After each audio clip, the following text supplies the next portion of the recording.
as a deputy president. Mr. Gachagua should not even be ahead of a chicken pen because of his conduct. First of all, the impeachment of Gachagua must be understood within the fullness of the Kenya Kwanza government, that this is a scheme just to distract, when the government is facing a crisis, they can choose to do two things. Either they can address the issues that the majority of the Kenyan people are asking them to address, or they can choose such distractions like what they have chose to do. Basically to tell Kenyans that the deputy president is the biggest problem, while we know his boss is the biggest problem, and he is just the principal assistant. So who did the deputy president assist to commit crimes in this country? Because constitutionally, the deputy president is the principal assistant to the president. So these motions that are being put in the August House, particularly not just the impeachment, look at even the anti-protesters bill that has been tabled in Parliament, look at the extension of President William Samoei Ruto's term in president. All these are unnecessary distraction. But allow me to take also this opportunity to tell the Kenyan people that, Gachagua decided to drag the Communist Party of Kenya in their wars with the president in Parliament and in Karen the other day when he was addressing the people. First of all, I want to remind the deputy president that the people he has been meeting are not representative of the Communist Party of Kenya. The former MP of Mwandawiro Mganga of either, of Taita, and Benedict Weshira, the failed political, leader, cannot help him to win the Communist Party of Kenya to support him.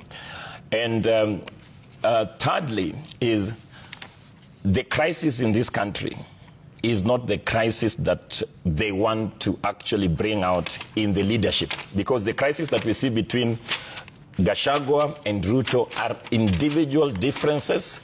Particularly, they are competing probably who stole more or who indeed cut what deal. But the Kenyan people are not interested in those shenanigans. We would like President William Samoei Ruto to save this country from anarchy. Okay.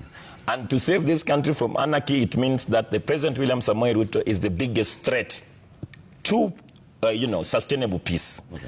So if President William Samoei Ruto wants to save this nation from anarchy, he should resign together with his deputy president with a clear roadmap to the elections. Come on, guys, open your eyes. This whole thing, impeachment thing, is just a game. It's just a skit being played. What if and let me ask you, what do you think Kenyans think when they hear that Honorable Nelson Koech has signed an impeachment motion to impeach the deputy president as a critical issue in his constituency, yet his constituents have many other problems that are boiling? Does it mean that our MPs have no other work to do other than just parade themselves in hotels every night to go and scheme and plan on how to remove one person? Do you want to tell me that all the problems you have in this country... You've been scheming in hotels? Of course. Which ones?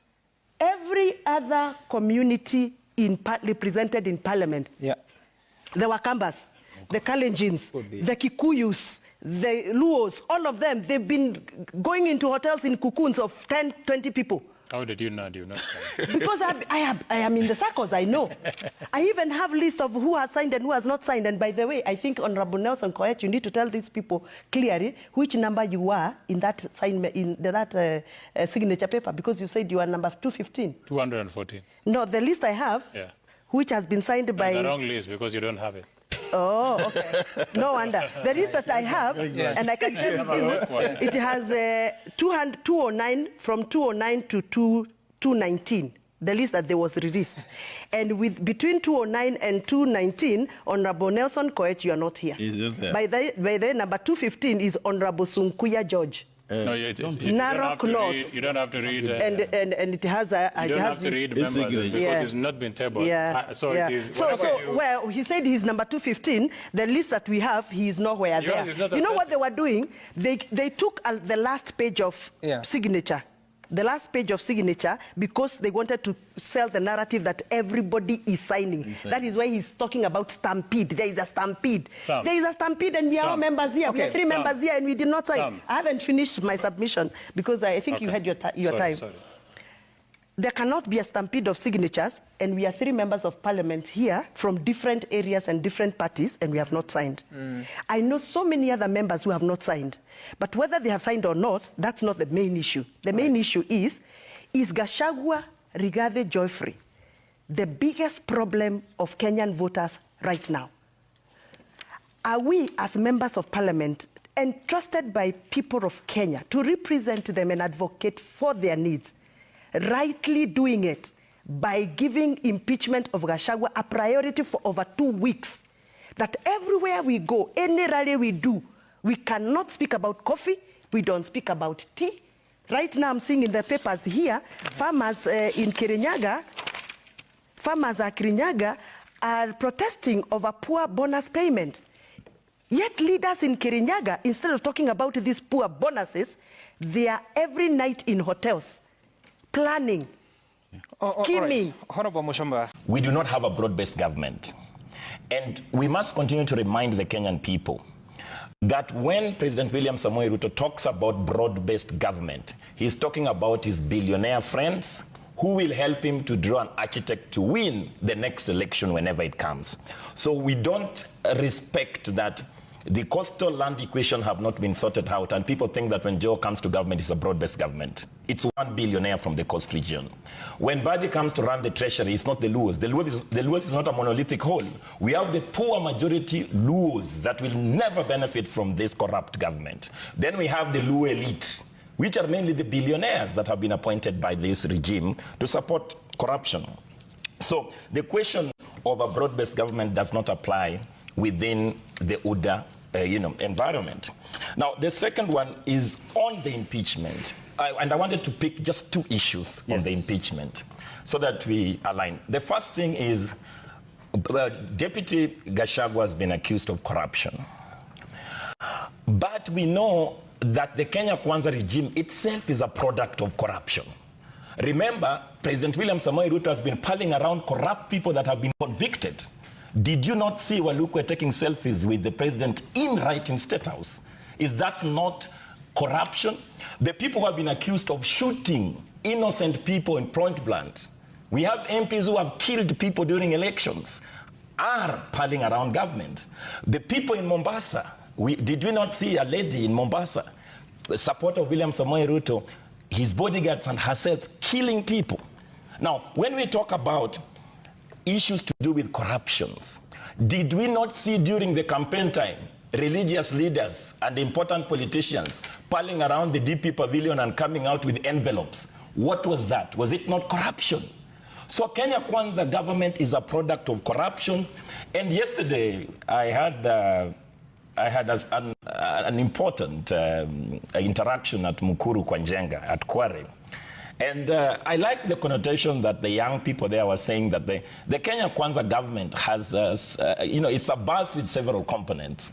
And they were saying, President William Samoei Ruto is the driver, and then the Makanga is the deputy, and the turn boys are Madividi and Weta, and then they have hired a mechanic. Boys are Madividi and Weta, and then they have hired a mechanic called Raila ODINGA to try and fix their problems. And they were saying the bus is carrying the MPs. So that kind of connotation was very interesting for me, especially that it was coming from Mukuru kwa Njenga, Kware, where it represents the police extrajudicial killings. Okay. And the popular opinion from these people is that the entire Kenya Kwanza government and the people they have hired must go. The second charge, that it's the deputy president is being accused of tribal mobilization. Who is a tribal mobilizer more than the president? How did he get to get to be the head of state of this country? Did he not do tribal balkanization? And even now, after welcoming Raila ODINGA into government, on his visit to Luo Nyanza, what was he doing? Was he not doing tribal balkanization when they say it is the first time the Luo is heading the treasury? For the first time to mobilize the Luo community to balkanize them to support one single corrupt Luo because he's supporting the government. That is not tribal balkanization. What we are saying that everything that the deputy president has been accused of, President William Samoei Ruto is guilty of. Okay. So if they are going together, the two pairs, they just go. I can tell you with certainty what is driving the president. I know with certainty. What is it? There are two things. And some very senior man from those circles engaged me yesterday. If he's watching, he will know. And it is summarizes that Gachagua was going to be uncontrollable. And I don't want to say the things the man told me he is able to, he was going to do. So what informs the president's move and confidence and determination is he looks back in 2017, 2022, and he sees that if Uhuru had impeached him, he would not have become president. That is informing his action and thinking. He can now see very clearly it is Uhuru's inaction. Put it in a very simple language, Uhuru sparing him is what made him president. If Uhuru had Clipped him, impeached him, he would not have become president. And therefore, that is what is driving his thinking. That if I don't deal with this Gachagua man decisively, now he will be president in 2027. What else? What the president has done is to get the entire leadership, political leadership in the country. And he began that from day one. The way when he was taking these other political parties and bringing them on board, people don't know what he was doing. And finally, when he got Raila, he has the entire leadership of the country, elected and the political leadership. In the Mount Kenya region, for example, where the ground is anti-Ruto so badly today, he has almost every one of the elected leaders. So the president is confident in the knowledge that the people who make noise, who gave Kenyatta hard time, were not Raia. It was political leaders, activists, civil society, church leaders. The people who gave Moi a problem were not Raia. Raia came in the last moment during Sabasaba and the rest. It was the leaders, Kina Raila, Kina Jaramogi, Kina Imanyara, Kina Orengo, all those people. Those are the people who gave problem. Now that category of people, he has them. I don't want to say he has put them in his pocket, but he has them. So that gives him the confidence. And I don't want to say what else he may think of doing.